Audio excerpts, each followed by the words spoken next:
Proteins are the building blocks of life. It doesn't just help repair and grow muscles after a workout. It supports immune function, regulates hormones, aids in enzyme production and supports healthy skin, nails and hair.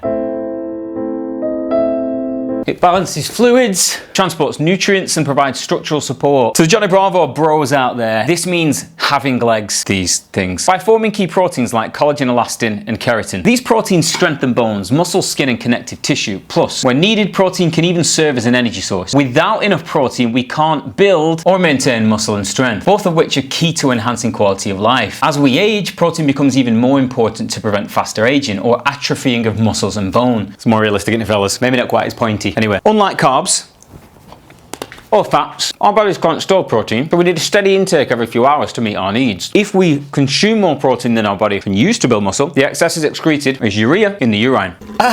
So there are 20 amino acids, 11 that are non-essential. So 1, 2, 3, 4, 5, 6, 7, 8, 9, 10. And yes, I'm counting that as 11. And 9 of them are essentials. So 1, 2, 3, 4, 5, 6, 7, 8, 9. Blues, non-essential. Greens, essential. 11, 9. So with the 9, this means our body cannot produce them by itself. We need to get them from foods such as chicken, tofu, or salmon, for example. And this is what proteins do.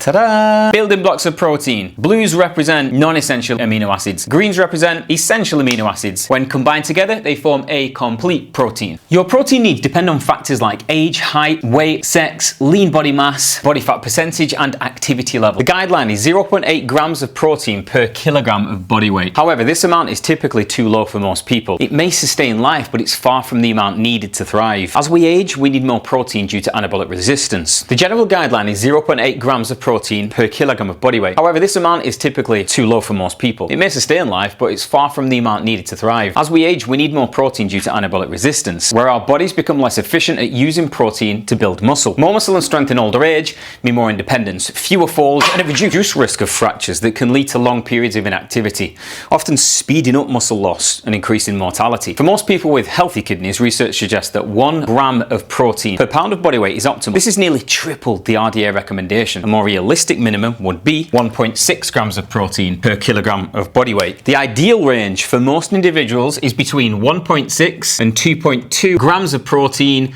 per kilogram of body weight. For example, if you weigh 80 kilogram or around 176 pounds, that means consuming between 128 and 176 grams of protein per kilogram of body weight. So if you're trying to build muscle, you should aim for the higher end of that. If you've got a higher body fat percentage, calculate your intake based on your lean body mass. This way you're fueling your muscles rather than accounting for body fat. To do this, multiply your body weight by your estimated body fat percentage. You can use body fat percentage photo examples online for reference. For example, if you weigh 177 pounds, let's say, at 12% body fat, all you need to do is multiply 0.12 by 177, which equates to around 21 pounds of body fat. So 0.12 times by 177 pounds equals around 21 pounds of body fat. Now all you need to do is subtract the 21 pounds from your body weight. 21 pounds minus 177 pounds equals circa 155 pounds of lean mass. And that is the amount of protein you would consume daily to support your muscle tissue. You might err on the side of caution by adding 5 to 10 grams of protein, bringing your daily intake to say 160 to 165. If this seems too complex and you can't be arsed with it, a simpler rule is just to consume 0.8 to 1 gram of protein per centimetre of height, which would be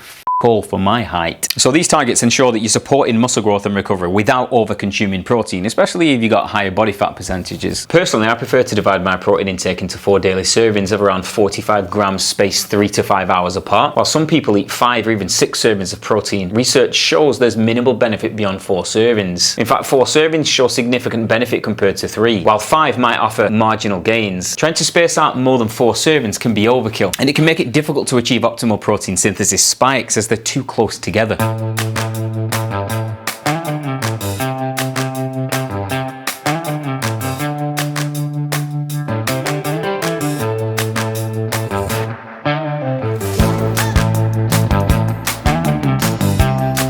Whey protein shakes aren't necessary, but they're extremely convenient. I typically have 1 or 2 of these a day, along with 2 or 3 meals, all including protein. There's a common misconception that too much protein can harm your kidneys. However, to run the risk of kidney damage, you need to consume over 3.7 grams of protein per kilogram of body weight daily. For a 177 pound example earlier, that's around 300 grams of protein, or like 13 average sized chicken breasts, which is almost double the recommended amount. Whether you're focused on muscle gain, fat loss, or simply maintaining a healthy physique, getting the right amount of protein is key. In summary, don't skimp on your protein. Your missus don't want no tight hoodie. Ooh, that's it.